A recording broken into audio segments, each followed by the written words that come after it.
Hey guys, Coach Revoy here with 5 Elements here in Calgary, Alberta, joined by my handsome fellow, Coach Mike. So building off of previous videos, so this technique we're going to talk about today is the wrestler switch. So again, continuing on with things that I preach quite avidly, is the drills that we do in warm-ups are very significant and have practical applications. So whether you're doing them at home or in the warm-ups in the gym, you should always be taking them seriously and get the most out of them.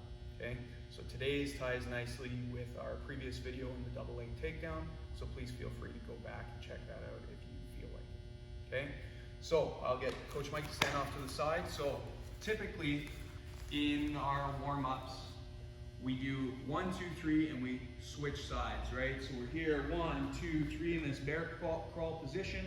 My hand that's forward and posted down stays there. My opposite foot stays posted. Heel is elevated, I'm on the ball of my foot, and my hips switch through as my posture in my head goes up towards the ceiling. So I'm here, right? So my hips should stay low to the ground, right? My posture should be up. And then from there in the warm-up, we keep going into the next one. I return my leg and I go 1, 2, 3, and then to the other side, okay?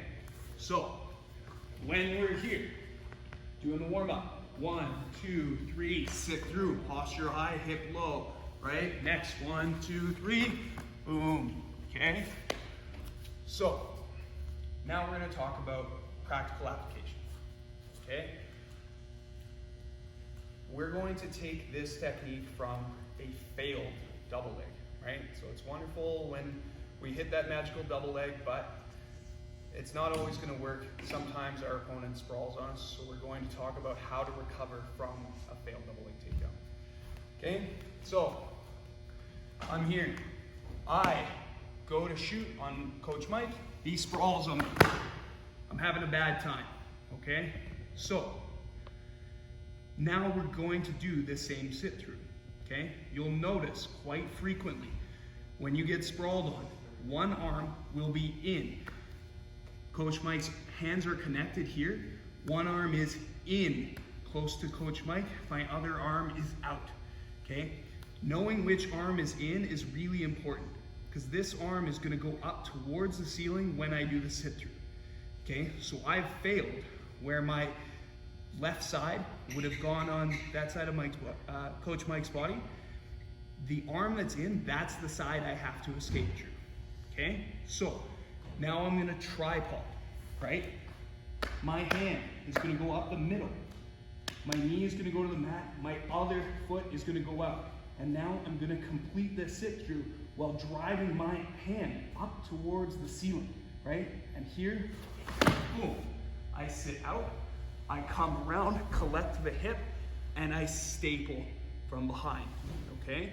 So I'm gonna spin us, just so you guys can see this finishing mechanic. Coach Mike, you would face this way for me. Facing that way in the turtle position.